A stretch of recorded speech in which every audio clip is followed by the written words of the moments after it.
Would anyone like to go first with Bud Black?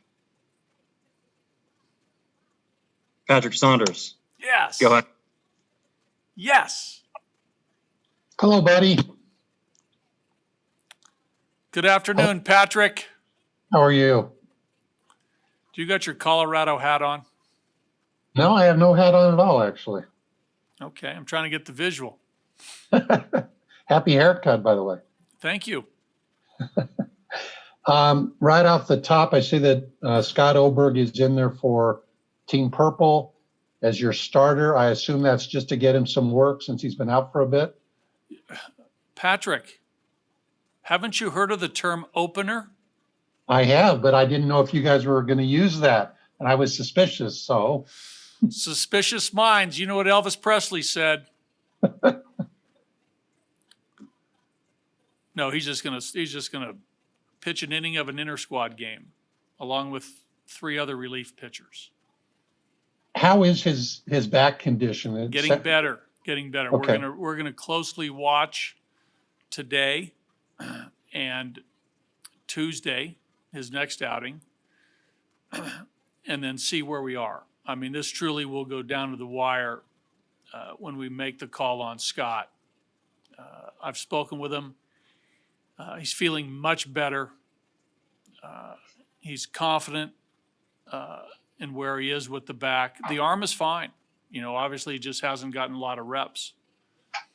So we'll come to a decision here, probably after Tuesday's game, either Wednesday or Thursday when we have to set our roster as it relates to Scott.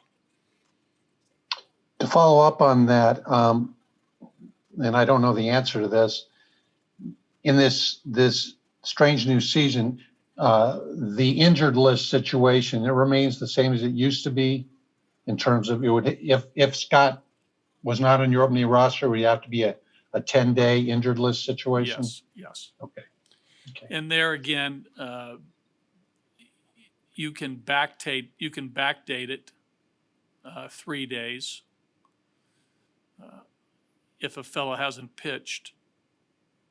I believe even in these exhibition games, I'm not sure how that works. There's a lot of new rules, based on this unique season, and I'm not sure of all of them, but I do know that, as you recall, 2020 was going to go back to the original 15-day disabled list. They were going to do away with the 10-day disabled list.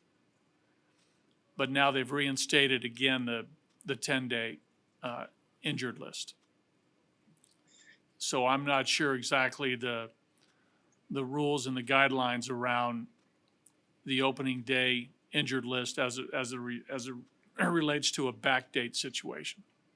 Okay. And if I can ask one more, and then I'll yield to whoever. You have just a few more days of getting prepared for this new kind of season. How ready do you feel this team is given the short window of preparedness? I feel good about it. A position player group, I've been really impressed by their work, the shape they were in coming in here, the work they've done while here in Denver. Almost to a man, these guys are ready. Charlie's playing a little bit of catch up, but as you guys have noticed, he swung the bat well the last couple of days. David has missed some time, but, David the last couple of nights has played, deep into these inter-squad games. He's going to play again today. He feels good. So, everybody else on the position player side, I'm really, really excited about their physical readiness and their mental readiness. Pitchers, again, arms are sound. There hasn't been any arm issues. The only thing that is on all managers' minds are the starting pitcher's pitch counts. And with Scott Oberg, we have a decision to make on his readiness. But besides that, everybody else is really, really good, Patrick. So I'm confident of where we are as we get ready for Friday. Great. Thank you, buddy. Thomas Harding, go ahead. Yeah, buddy, when I look at your catching situation, you've got Tony there, back from last season. couple of guys, Diaz and Butera, that have played in the majors, and Dom Nunez has swung the bat. Okay, how is that? Have you made that decision, or what is that decision going to come to? And where you can't carry 2 or 3 to begin the season? Yeah, it's something that we're talking about every day about how this is going to shake out with 30 guys. I've been impressed by Drew. He had a good spring training in Scottsdale. He swung the bat up here in these inter-squad games. He looks great. Again, another guy who during the shutdown stayed ready. Elias Diaz, same thing. He was down in Scottsdale all of the shutdown. Continued to work out with a group of guys. Stayed sharp. Dom, again, I think he went back to Northern California, stayed ready. Tony stayed in Scottsdale, worked hard. We brought Chris Rabago in also, and Chris has been with us now for 4 spring trainings. He can really catch. So, we feel good about the group. One thing I want to ask about the exhibition games is it, and I'd heard this and I'm not sure, but if a pitcher gets to 25 pitches in these exhibition games, can you end the inning right there? The 2 games in Texas? Haven't heard that one, Thomas. Okay. Yeah, we're trying to figure out, I guess, the rules the rules as we go. Where'd you hear that one? And also Jairo Diaz, he was delayed a bit, but got to throw some last night. Where is he on the readiness scale? We feel as though he's going to be ready. He's going to pitch again. Is he going to throw today? No, he's going to throw tomorrow. And he's going to throw again on Wednesday. But he'll be ready. Okay, so tomorrow just be a shorter workout at home, is It'll that be a right? shorter workout at home. We're going to simulate some innings. Kyle's going to get his work in. There's a couple of relievers who are going to throw. Jairo, one of them. It will be a little shorter day for the players. Be good for them. We're going to hop on a plane later in the afternoon and head down to Texas. Thank you very much, buddy. Tracy Ringlesby, go ahead. Buddy, there's a lot of talk about the short spring training, but in some ways, I mean, everybody's had the short spring training, right? So it's not like you have to feel like you're really at a disadvantage with it. Agree. Again, Tracy, I'm not sure what all 30 teams did. Once we started getting closer to this and where guys were, I do know that certain clubs had a number of players in and around their home ballpark or in their spring training site, and I'm not sure the extent of all their organized workouts. I've heard varying reports. I've heard other teams, had nothing going on until this all started up, roughly, July 1st. But in theory, everybody was at the same spot, right? In theory. But again, I think I've heard some teams were maybe doing some things more so than other clubs. But from listening to you in the last couple of weeks, the condition and the effort that your guys had put in, even if they were working on their own, you seem to be pretty comfortable with how everybody showed up. Really, really have been, yes. And again, I can't say it enough how proud I am of these guys, of their commitment, during the shutdown. I mean, they continued to work. They didn't lose interest. They stayed at it. They stayed committed because it showed when they got here, the shape they were in.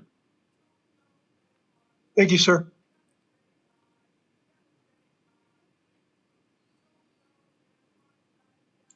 Dave Aldhouse, go ahead. Actually, it's Bruce Hurdle. Buddy, Oh, sorry, Bruce. Hi, Bruce. no worries whatsoever. That would actually be an improvement. Buddy, following up on Patrick's question earlier, as you get ready to head to Texas, what do you feel best about at this particular point? And I don't want to say what maybe you're concerned about, but what are you most curious about here over the next few days before you open next Friday? Well, I've really liked the way we've swung the bats as a group. guys have got a lot of competitive at-bats, and as a group, they've swung the bat well. And I'm crossing my fingers that this continues into Friday night. But, that's been something that, I thought the pitchers might be a little bit of ahead of the hitters, but that hasn't been the case. They've swung great. So, that's been encouraging. I'm curious to see, how some of the newer additions contribute. That's exciting, right? Some of the new guys on the roster, both position players and pitchers, have a great opportunity to help us win because we're going to need everybody. We're going to need everybody out in that bullpen. We're going to need, the guys who don't start a particular game to come off the bench and maybe provide a spark via pinch hit.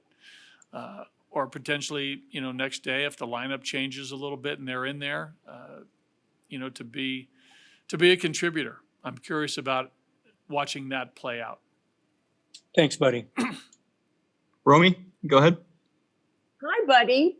I wanted to see if you could talk a little more. You talked a lot about the physical readiness. These guys obviously physically ready to go, but mentally, what is kind of the vibe in the clubhouse? I mean, I'm sure they're excited. Are they nervous? Just what is the kind of the mental readiness of your team? There's been a nice, there's been, I think a collective energy that has started to build up over the last couple of days.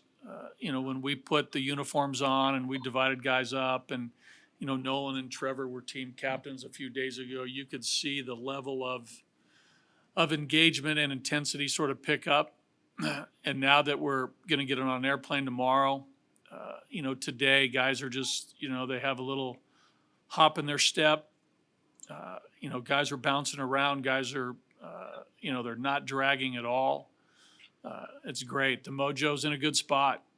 So, again, a lot of that is, this time of year, meaning, prior to the season. It's that way, the last few days of spring training. There's that excitement that's building towards opening day. This is a little different, right? I mean, everybody knows there's going to be no fans.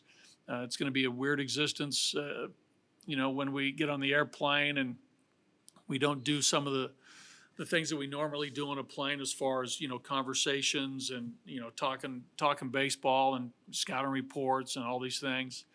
It's going to be different when we get to the hotel. It's going to be different when we get to the ballpark with, all the protocols in place. But, the players will make adjustments. And I think the bottom line in all this, the players know come Friday night, it's real. These games are part of a season. The statistics are going to count. These stats are going to go on everybody's permanent record. They realize that. And, players are, really conditioned to focus on that. And I think the things that we take for granted, big crowds, cheering, booing, whatever it might be, those, it's not going to happen at the start. So, but there's still a level of excitement with our guys, and it continues to grow. It's building. You can feel it building. Thank you. Troy Rank. Bud, how are you? I'm well, Troy. I got a question a little bit off the beaten path. I know you've struck up a friendship with Coach Fangio of the Broncos. And today the NFL players have shown solidarity and want to play, not unlike the baseball guys did a few weeks ago, like tell us where we're ready to play. What would you tell Coach Fangio and how you've dealt with the players to ease their kind of mind and concerns regarding the safety issues? I know it's a different sport, but what are those conversations like, if you get guys who are apprehensive or have anxiety about returning during this time? I got to give a lot of credit to, our medical department, Keith Duggar, his group, Tom Probst, our director of medicals here, our front office, the players themselves have really rallied around, the theme of being responsible and going about this the right way. So I think, the conversations have been really good and really thorough, especially early when we reconvened. So I think that would be the message to to Vic is that, early, get it out there, get the guidelines out there, have your medical people discuss all this. I'm sure the players will come up with, internally, their expectation of each other, which also includes the coaching staff and all the traveling party and the people down here around the clubhouse. It's a group effort of responsibility. But we sort of got that out of the way really early with some really frank conversations and the reality of this, and it's proven to be really helpful. From that point on early, guys knew what was expected of them individually as it relates to the virus and how they have to conduct themselves on a daily basis. And it's been cool to watch for me. So again, I think it was, if the Broncos are already on that path of what you mentioned of solidarity and all this, they're going to be fine. Last thing, you have bunting has disappeared from baseball for the most part. It's a swing and miss league, kind of this either big hit, big swing, walk. It's changed. You get a guy on second in these extra inning games. Is the bunt going to return as part of strategy now? I know you're going to have a pinch runner you could have, but is it going to be, hey, we got to get him to third with one out? Could be. I think each game's unique, as we know. I think so much depends on the matchups, where you are in the order, who's the hitter, who's running at second. There's so many variables. Even the percentage play of bunting when you're on the road, and if you do put up a run, you also know that team's going to start with a guy on second base also in the bottom half of the inning. So, we've ran all the numbers as far as the percentages. We tracked a little bit of what's happened in the minor leagues over the last couple of years when this rule was set in place. So we have some organizational ideas. I have some own personal ideas. The coaches and I are bouncing stuff off each other all the time about this. We simulated this the other night in a couple innings with some of our relief pitchers, and we placed some guys up there, to bat, to do certain things, whether it was to bunt or swing away. But Troy, like I said, you just don't know until you get there, and I think your baseball mind, your baseball sense will read the situation, and you'll react to it as far as strategy. Appreciate it, bud. Thank you as always. You got it. Nick Roque. Hey, but two ones real quick. The bad luck as it is of the schedule sends you to Texas here to start. You're going to be in a hot spot for infections now for a full week. Are you guys planning any extra precautions beyond the MLB protocols? I don't think there's any extra precautions. No, there's a lot of precautions. There's a lot of precautions to start with. I don't know whether we need any extra. There's a slew of guidelines and protocols that we're aware of and we're going to follow. And I think, those of us, here in our clubhouse, and I'm sure the Rangers are doing the same thing. Okay. And then a little bit inside baseball here, but I think a lot of other managers would say this too, that you're really good about giving heads up about probable pitchers because this season is so weird, different.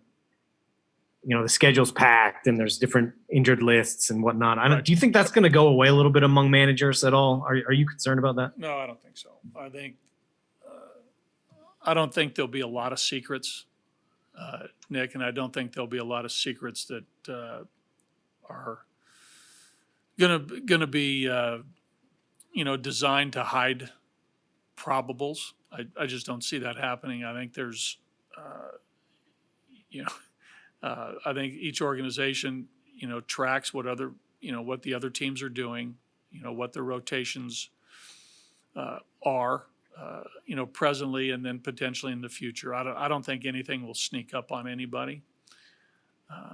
Again, I still think there's a professionalism in place when it comes to these sorts of things that will remain.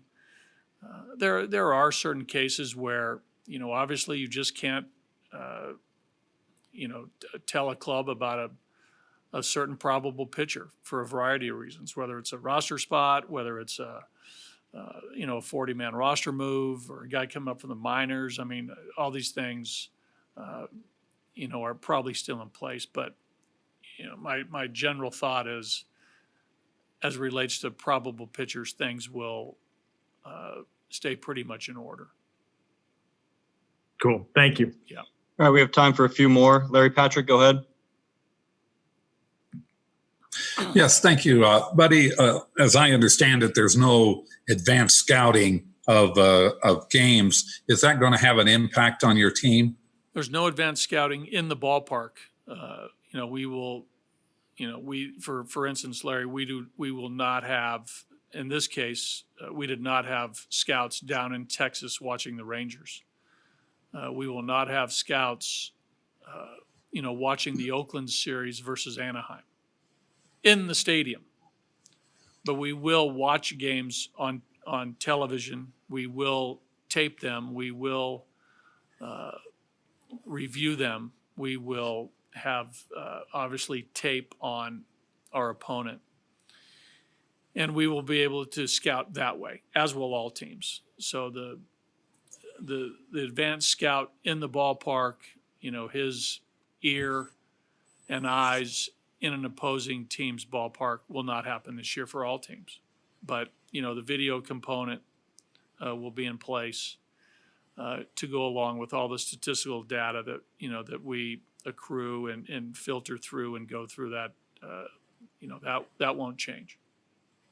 Kind of a question out from left field. A lot of people, particularly in their 20s and 30s, and even younger, look up to, professional athletes. And there are a lot of rules and regulations that your team has, particularly when they're on the roads for safeguards and things.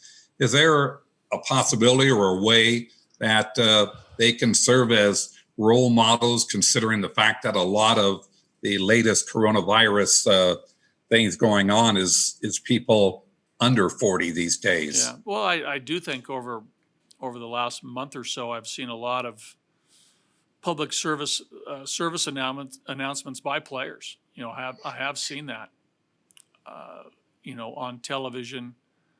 I've heard it, on the radio. Even when this started way back when, I saw a lot of athletes, in May and June, go public with, their thoughts on safety and health. So I think we'll probably continue to do it as an industry, but I think those thoughts are out there, Larry. I do think they're out there. Okay, and one final question. How can your patience be, for instance, with a frontline starter who might begin the season struggling? How long can you go along with a pitcher per se if his first 3 or 4 starts he's struggling? Well, it's a good question. Been asked that before. Every case is different, but if it looks as though that player, pitcher or player, is not fulfilling his part of a team's success, we'll have to make a change. We'll obviously evaluate every game, every thrown pitch, every at bat. We'll watch the quality of performance or lack of quality of performance and make adjustments. It's hard to say, when we might make a change, but if a guy is truly struggling, if his stuff is short on the pitching side, if a player's not swinging great, it's time to maybe give him, a little bit of a blow and jump somebody else in there for sure. Okay, thank you, buddy. I got to go kind of quickly here. Owen Perkins. Hey, Bud. A couple quick questions for you. One, looking at, as you've put the roster together, finalized the roster, can you identify some players who are benefiting from an opportunity with this shortened season and the unusual spring preparation that are getting a chance that might not have had a chance before? Yeah, Some- I think, I think all the guys that, project to make our lineup or our roster had that same opportunity in the spring before all this broke loose and we had to shut down spring training. I don't think there's any one player that's benefiting from a 60-game schedule. All the guys that we've looked at to help us win games, it's pretty much the same as it was in February. Nothing's really changed. Okay. And finally, for you, with everything that's different about preparing for this season, do you feel like you've got more on your plate? Is the protocol something that you're having to juggle, or are you able to kind of focus on baseball as you normally do? No, I'm still able to focus on baseball. I think, all of us down here know that, that's the main focus is, the game itself and our players. Great, thank you. The protocols Go are ahead. just an adjustment that we have to make. A lot of this, prior to the ballpark and after the ballpark. These are just adjustments. All right, last two Okay. here. We'll go to Thomas Harding and then Patrick Saunders. Quickly, please. Okay, buddy. Last night, Herman, to me from upstairs, looked like he was getting better as the outing went on. What did you see of him, and how ready is he for the regular season? I thought he threw the ball fine. His stuff was good. Normalcy across the board with his velocities on all pitches. Missed some location early. The ball that David hit, down the left field line, that ball was up out over the plate. I mean, he made a few mistakes with location, but overall, he threw the ball fine, and his breaking stuff did get better as the game went on. To your point, he's ready. I mean, he'll be ready. He'll be ready this weekend. And are you guys going to do an Abby Greer Award for summer camp? I believe not. Okay. Thanks, buddy. All right, Patrick, with the final question. Marty, following up on a kind of a general theme that a bunch of guys have touched on. For you as a manager, you have always preached to us in the media some level of patience, reminding us if a guy's in a slump, it's a long season. Ask me again what the guy's batting average is in August, whatever. Right. But given that this is sort of a sprint, do you have to make adjustments yourself in terms of how much patience you can have, how quick you're going to have to make moves, be it who's going to, be in the bullpen and where, starting pitchers, position players, all that stuff. Do you have to look at yourself and make adjustments Sure. in this case too? And have you thought about that? Yes. Okay. Yes Can you and share yes. a little bit? Yes and yes. Okay. Can you share a little bit about your thought it's just, process? you sort of said it, and we've talked about it, just the length of the season, it is going to, make us managers, have a little bit more of a critical eye on trends and, what we see as far as player performance. And whether to make a change to go to someone else with the hopes that that person's performance will be better. A lot of times, the options might not be as great as you think, and generally speaking. And, the old adage, just to make change, I think that's proven over time to not be, a great motto. But we do know that if there is a guy struggling, it's hard to let him continue without taking a little bit of a step back, at least, whether it's skip a start for a starter, whether it's to sit a player for 2 or 3 days and then jump him back in there. All these things will come into play, and I'm sure we'll discuss it each and every night as we go on. So, but your two main points, yes, I've thought about this from a managerial standpoint, and yes, we know that we might have to make some decisions a little bit earlier than what you might normally do in a 6-month season. Thank you, sir. You're welcome. Thank you, buddy. Okay, guys.